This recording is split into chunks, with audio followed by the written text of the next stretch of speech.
Hello guys, welcome to our channel. এসে গেছি আমাদের সরস্বতী পুজোর মিনি ভ্লগ নিয়ে। প্রথমেই আমাদের মাকে দেখালাম, এই যে আমাদের মাকে তারপর আমাদের স্টুডেন্টরা নিয়ে এলো বাড়িতে এবং গৃহে প্রবেশের সাথে সাথে মা শঙ্করধ্বনি দিতে থাকলো এবং তারপরে মাকে সুন্দর করে সাজিয়ে দেওয়া হলো গয়না পরিয়ে। এরপর আমাদের ছাত্ররা শুরু করলো মণ্ডপ সজ্জা, তারপরে মালা গাঁথা, কেউ বেলপাতার মালা গাঁথছে, কেউ গাঁদা ফুলের মালা। আস্তে আস্তে সব মালা গাঁথা হয়ে গেল। এরপর আমরা শুরু করলাম আমাদের মণ্ডপটা সুন্দর করে সাজানো। মণ্ডপ সাজানো প্রায় শেষের পথে। এরপর নানা রকম কাগজ দিয়ে সুন্দর করে সাজানো হলো, গেট করা হলো। তারপরে শুরু হলো আমাদের পরের দিনের পুজো প্রস্তুতি। পরের দিন সকাল সকাল ঠাকুরমশাই ঘর ডুবিয়ে নিলেন। এরপর সমস্ত স্টুডেন্টরা মিলে ঘর ডুবিয়ে আসার পর পুজোর নানা রকম জোগাড় যন্ত্র চলতে থাকলো। এরপর মায়ের চক্ষুদান হয়ে গেল। এই যে সকলে স্নান সেরে উপস্থিত পুষ্পাঞ্জলি দেবে বলে আমার কাকুর ছেলে সৌম্যদীপ তার হাতে খড়ি হচ্ছে এবং মন দিয়ে সে ঠাকুরমশাইয়ের কথা শুনছে এবং লিখছে।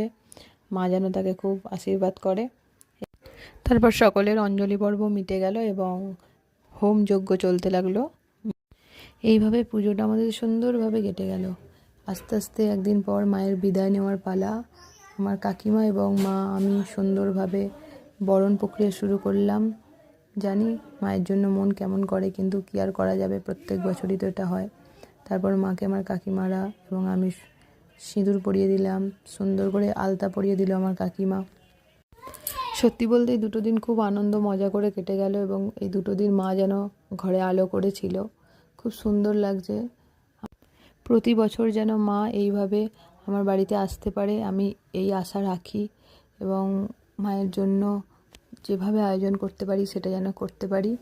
এরপর সকলে মিলে আমার মা, কাকিমা এবং আমি মাকে মিষ্টিমুখ করালাম এবং বরণের বিভিন্ন পদ্ধতিগুলো কাকিমা জানে। কাকিমা সুন্দর করে বরণ করে দিচ্ছিল।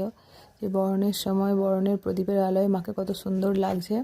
এরপর আমার ছাত্রছাত্রীরা মাকে নিয়ে চলে গেল আমার পুরনো বাড়ি, যেখানে আমার আরেক কাকিমা আছে। সেখান থেকে মিষ্টিমুখ করানোর পর মা আবার পাড়ি দিলেন আমার শ্বশুর বাড়ি, যেখানে সকলে মিলে আবার খুব আনন্দ করা হলো এবং আমার শাশুড়ি মা মাকে বরণ করে নিলেন, মিষ্টি মুখ করালেন। তারপর সেখান থেকে আবার মা চলে গেলেন। আমরা চলে এলাম আমাদের প্রতিমা নিরঞ্জনের ঘাটে এবং সেখানে মাকে 3 পাক বা 4 পাক যেটা হয় সেই ঘোরানোর পর মাকে বিসর্জনের জন্য আমার ভাই এবং আবিরলাল রেডি। আস্তে আস্তে সকলের মন খারাপ। তারপরে মাকে আমরা সবশেষে দধি জানালাম। এবারে সকলে বাড়ি ফিরে গেল।